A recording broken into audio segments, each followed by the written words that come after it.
We've talked about the benefits of carbs for muscle, for energy, for performance, but what about the detriments of a low-carb diet in and of itself? Many times people who are on a low-carb diet will experience energy crashes, stalls in their weight loss, stalls in their performance in the gym, and there's a reason for this that we don't often talk about that has to do with cortisol and your metabolic rate. So today we are talking about how your quote-unquote healthy low-carb diet might be working against you, and then how to have a more flexible approach that you're probably going to enjoy more anyway and will help you get the results you want.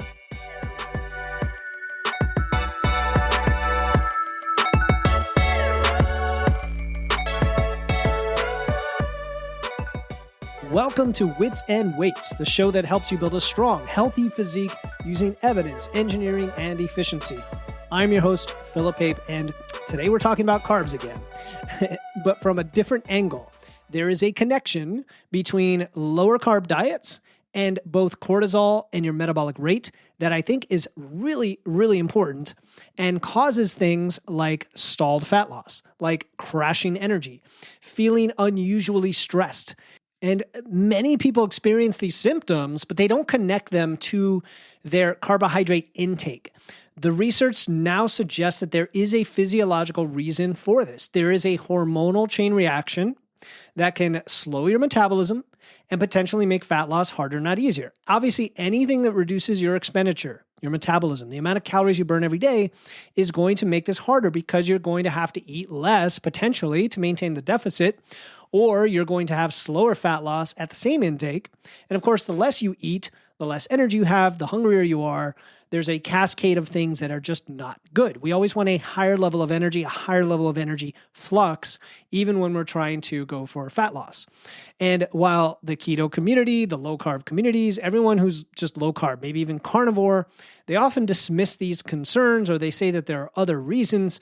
The evidence is becoming harder and harder to ignore, not to mention the outcomes, right? When we see something like people on higher carb diets can build a lot more muscle, there's a reason. They have more energy coming in, more recovery ability, but there are also negatives in the other direction when you have low carbs that prevent the fat loss you're trying to achieve. And I'm not here to demonize low carb approaches. I never do. I never demonize low carb in and of itself. What I say is that you want to eat in a way that supports what you need and what you want. And many people, what they need is more energy, more performance, more recovery. They want to build muscle.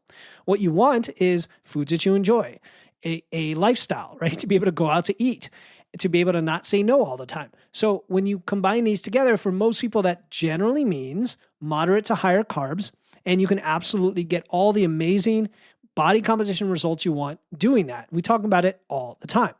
So I'm not here to demonize low carb. I want to look at it through the lens of evidence and engineering to find a balanced, sustainable approach for you so you understand what you're getting into.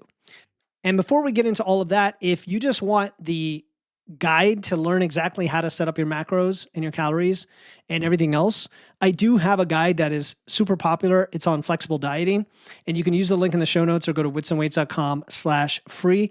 I think on that page, it's called Nutrition 101 for body composition, but it's the same idea. It will help you implement the principles we discussed today in a very practical step-by-step way for you.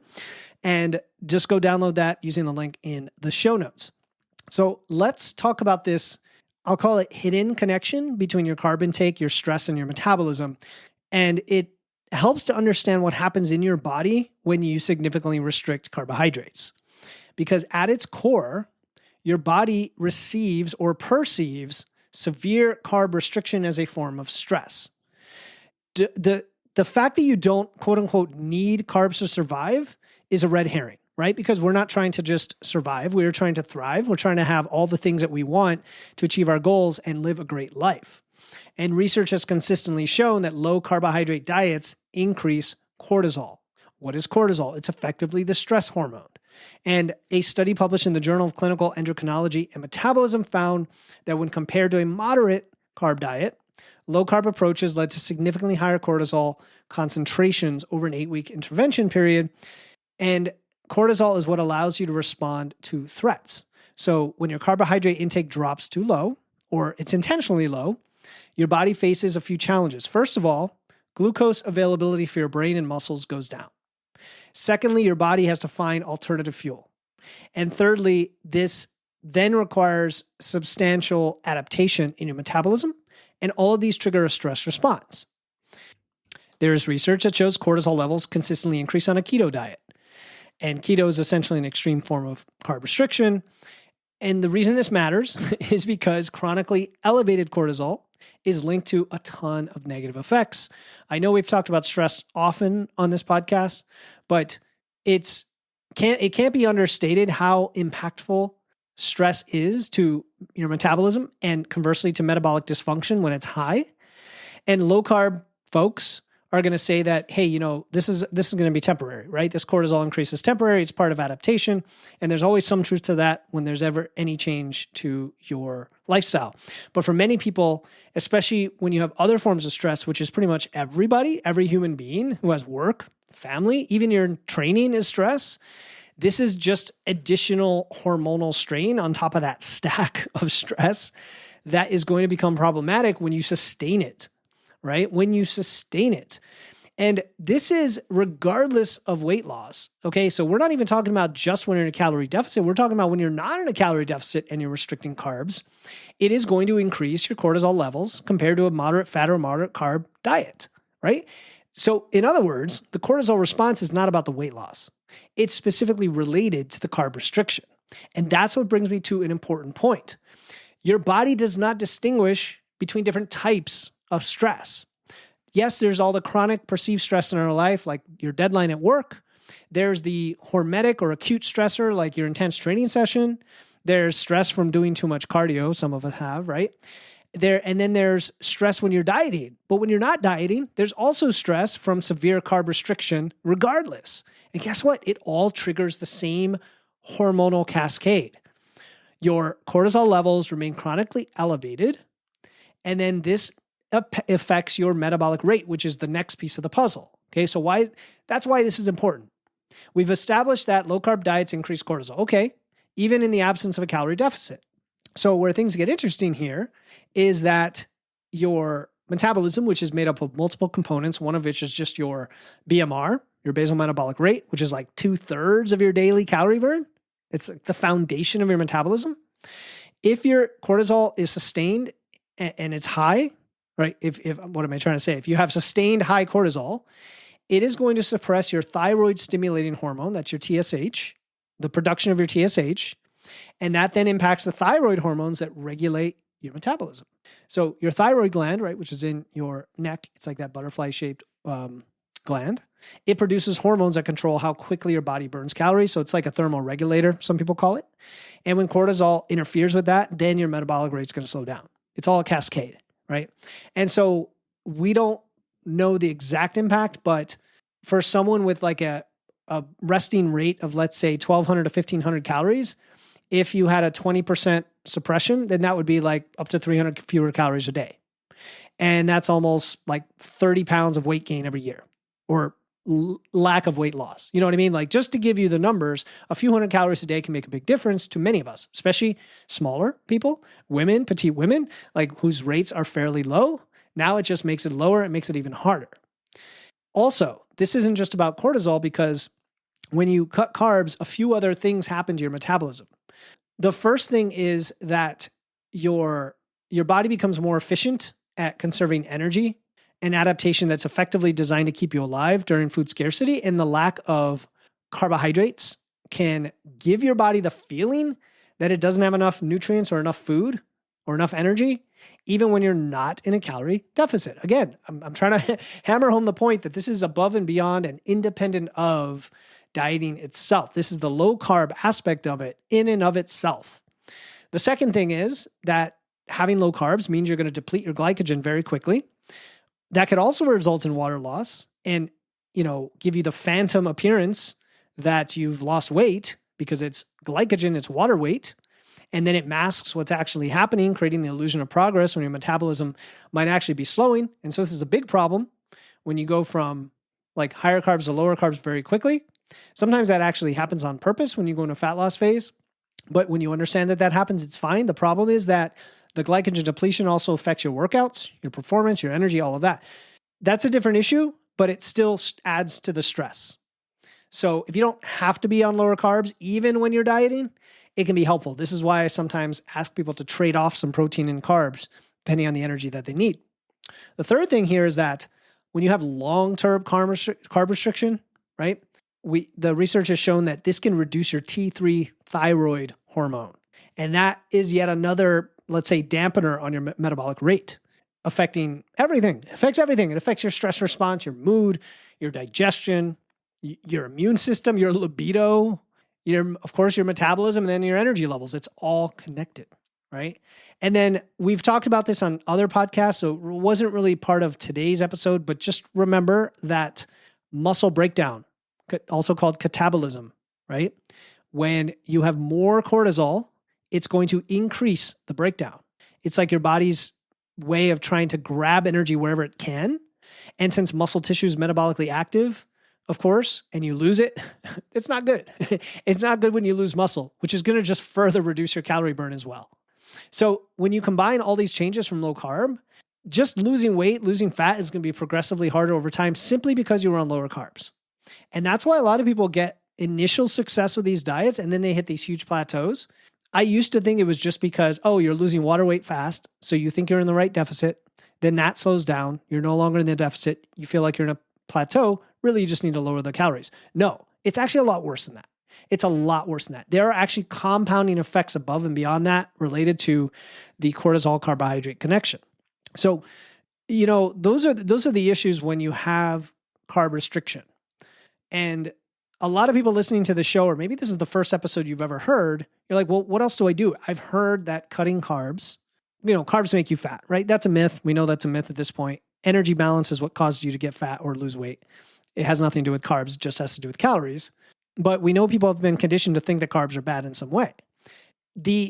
The answer is that there is no one size fits all answer, that your individual and ideal carb intake is going to depend on a lot of factors. If you are sedentary, you don't need nearly as many carbs as if you're active. Of course, if you're listening to this show, strength training is non-negotiable, and strength training requires a lot of carbs to really make the most of it. Walking is something you should be doing as well. And so you should be active, right? And you're trying to support your metabolic health. You're trying to maintain your stress levels. You're also trying to eat food you enjoy so that it's sustainable, food that's satiating, like high fiber foods. Well, what are high fiber foods? Well, a lot of carbs. Vegetables, fruits, grains contain fiber, right? Also, just having a delicious energy promoting meal that's balanced between fats, carbs, and protein, you're still going to have carbs. So there really is little to no benefit in cutting carbs for the vast majority of people when you're not dieting. Now, when you are dieting, meaning you're in a calorie deficit, the calories are going to come down. You're going to keep the protein high. You're going to keep the fats moderate, and you may end up with fairly low carbs. This is why you don't want to diet at too fast of a rate. If your metabolism is fairly low to begin with, and you have unrealistic expectations, and so you go in an aggressive rate of loss, your carbs are going to come way down, and you're going to start to see some of these independent low carb or carb restriction caused issues. And that's the message of today's podcast. That is why I wanted to make this, so that you understand that restricting your carbs has its own detriments above and beyond detriments from other things, and it can exacerbate your metabolic decline. So if you're listening, even if you're a client, if you're in our Physique University, we've talked about this many times, and you're in a fat loss phase, think about the rate of loss, like how many calories do you actually have to play with? Because just being super low calories, like 1,200, 1,100, 1,000, could be where the problem is. And also think about how many carbs you have in there and when you're eating them. Are you eating them around your workout? Little fixes like adding 20 grams of carbs and taking it from protein or even some from fat could be exactly what you need to avoid some of these issues.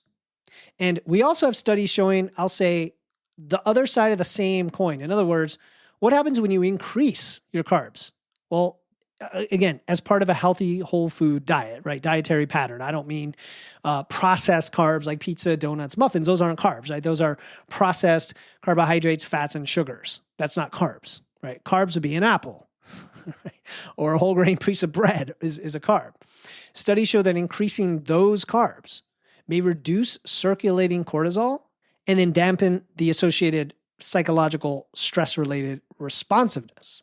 Psychological stress-related responsiveness. Do you hear what I just said? So your cortisol becomes more sensitive to your psychological stress when you have more of it circulating in your blood. And that happens when you have less carbs. But if you increase your carbs, you actually reduce the cortisol. And that can have a big impact on your fat loss and how you feel. So for most active individuals, if you're training, if you're walking, moderate intake, which usually amounts to about, 30 to 40% of your calories. I don't think in terms of percent calories. I like to anchor my protein, anchor my fats, and then the rest is carbs, which usually provides a nice balanced approach. Gives you plenty of glucose to support your thyroid function, to obviously support your training too. It keeps cortisol in check, and then allows for fat loss when in a calorie deficit because you're keeping it moderate. Now, carb timing can make a difference. I mentioned this a couple times, but if you place most of your carbs around your workouts, also in the evening before bed, not like right before bed, but in the evening, like with dinner, those are 2 times that are going to help you with your performance, with your recovery, and even your sleep quality, right? There is research that adding some, nutritious carbs at night can help you with your sleep quality and manage cortisol levels. And I had a client who was like right on the verge of feeling kind of wiped out with their workouts. And all we did is we just swapped a little protein for carbs. We're talking like 10, 15 grams. It was not much at all, but it was enough. It was enough. And you don't know until you experiment with it, track the data, compare the before and after, compare your biofeedback, like your energy, your workout performance, like how many reps did you get? How did you feel? Did you feel recovered? Did you get sore? Look at your sleep quality, your HRV, things like that. Your just general feeling of like chronic stress, your food cravings. Yeah, we forgot to mention that, but food cravings and hunger signals are all impacted by this as well. And then of course, are you making progress? Are you able to make the progress you want? Right? And it doesn't mean, hey, you have to start cramming your mouth with tons of carbs and eat pasta and bread and eat like a bodybuilder diet with like 600 grams of carbs, right? You still care about, okay, the quality of it and the quality of it being reasonable. Minimally processed foods are always a good start to add in, like fruits, potatoes, rice, oats. They provide energy, fiber, micronutrients, sometimes hydration. So all these just support your health in so many ways, right? We're not trying to swing into eating all processed foods that some people call quote unquote carbs that are not, but really a nice balanced whole foods based nutritious approach. I don't see how anybody can find that unreasonable, but you'd be amazed, or maybe you wouldn't. You see it on the Instagram all the time. People demonizing fruits and carbs of any kind, talking about how carbs make you fat, all the myths that still persist today. Now, if you want to put this into practice, I'm going to give you some strategies, okay? First, if you've been on a very low-carb diet for a long time, we're talking about like 50 grams a day or less, then I want you to honestly assess your biofeedback, right? Your fatigue, your mood, your sleep, all of that, and then gradually titrate up your carbs and see how it changes. Don't do anything else. And keep your calories the same too. So that's the key here is like keep the calories the same, but increase your carbs. Take it away from fats first and then protein. I mean, it's kind of weird. Like a lot of people with a low carb diet also don't even have great protein. They end up having a lot of fat, right? That's what I see. That like the keto diet. So you may have a lot of room to bring the fat down, replace it with carbs. And the key word here is gradual because here's the other thing I get, right? People are like, oh, I added in carbs and I had bloat and I had like digestive issues and I had this and that. Well, yeah, because you're massively changing not only your patterns and your habits from your body's perspective, but you're introducing you're flooding it with things that it's just not used to. Same thing with your gut, right? And the gut bacteria, the gut health, all of that. So don't blame the carbs, blame the method to reintroduction. Your body needs time to readapt. So I would add like 25 grams of carbs tomorrow, right? For the next week and just leave it there. And then add another 25 grams a day the next day, like however many grams to get you to your goal, because this is also going to prevent like blood sugar spikes that you're not used to, especially if you're not eating balanced meals. If you are, it's not as much of a concern. It gives your metabolism some time to adjust. It lets you see what's really working. So that's the first strategy, is just like this gradual reintroduction. The second thing is pay attention to the timing. We mentioned it before, but I just want to be very specific, right?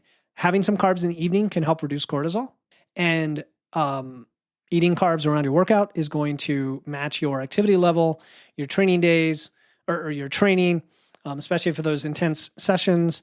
You're going to notice a difference most likely. I don't recommend anybody train fasted unless you know for a fact that you perform more optimally, which is very, very rare, right? And it's going to help with your stress as well.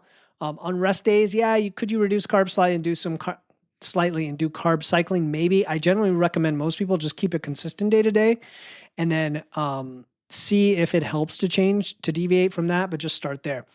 All right, the fourth strategy here is really, I'll call it periodic carb cycling. I'm not talking, this is different than daily carb cycling. This is over time, right? So like over as little as like a week, but it could be multiple weeks where you follow like a higher carb approach and then a lower carb approach and see if you notice a difference.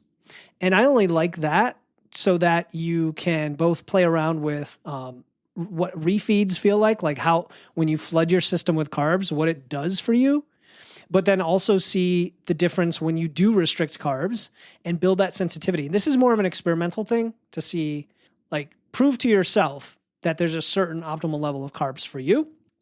The fifth strategy here is to be aware of all the other things stressing you out. Because if you're under lots of like perceived or psychological stress, if you're not sleeping well, if you're overtraining, over-exercising, this is going to sound weird, but rather than me tell you to like eliminate all that, because I know it's difficult, it's a process, right? You might just need more carbs to offset it, to mitigate your stress load. Sounds strange, I know, but all of this stress is cumulative when it comes to your cortisol.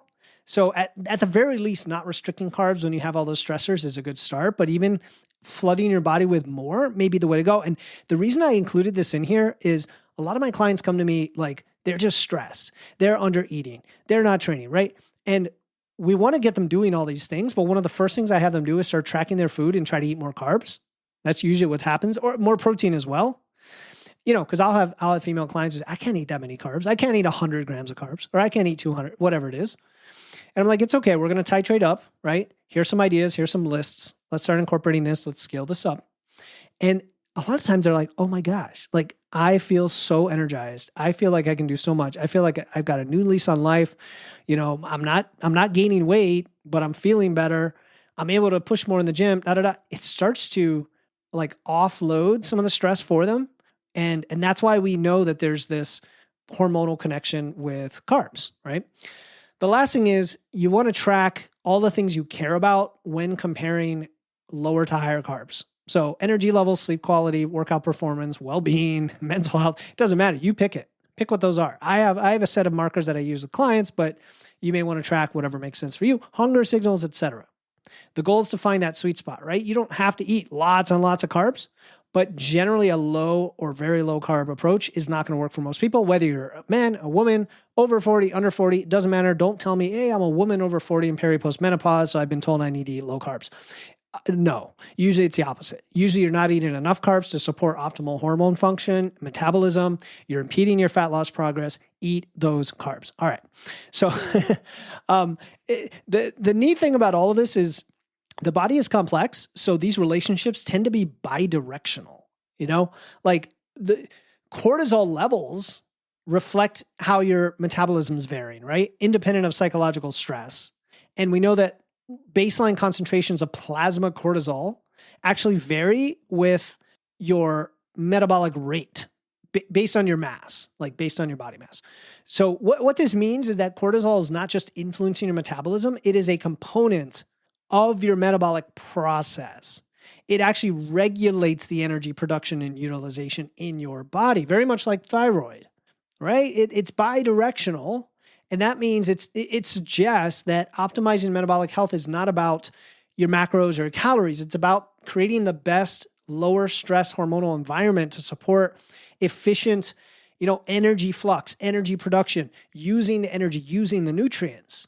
And so when you maintain the right carb intake, you're not just doing all the superficial things, fueling your workout, satisfying your cravings, blah, blah, blah. You're supporting the hormonal cascade that keeps your metabolism humming.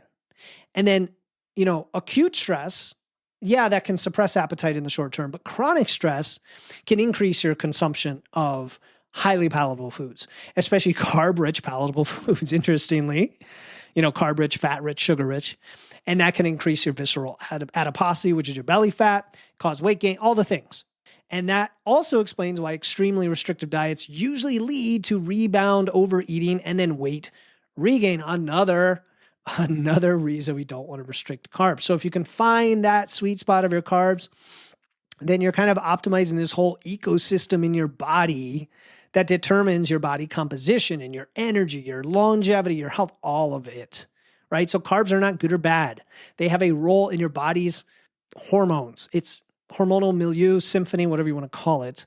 And it's a really different way of thinking about them. right? They're a tool, and learn to use the tool for you. The goal is not to swing from one extreme to another here, right? I don't want to demonize carbs, and I don't want to consume them indiscriminately. I'm definitely not going to demonize them if you know me, right? But I also don't want to think, well, just you have to eat like all these carbs. There's a thoughtful, individualized approach. I know a few folks who've been lifting a long time, and they know the value of carbs, and they also can't take a lot of carbs. And they've tracked it, and they've compared it, and they've done all the things we talked about, and they've arrived at the fact that, yeah, you know what? I'm actually better on higher protein and moderate carbs. Somebody else is better on like normal protein and super high carbs, right? The fitness industry loves to sell simple black and white solutions. Carbs are evil, fat makes you fat, all that. Just throw it away, unfollow, listen to this show, reach out, and understand that there is nuance to all of this. Your diet, your hormones, metabolism, and that helps you make the informed choices that get you the results you want. All right, so again, if you found value in today's episode, if you want to learn how to set all this up, just very simply, your macros, your calories, your timing, your carbs, download my free flexible dieting guide. Use the link in the show notes, or go to witsandweights.com/free.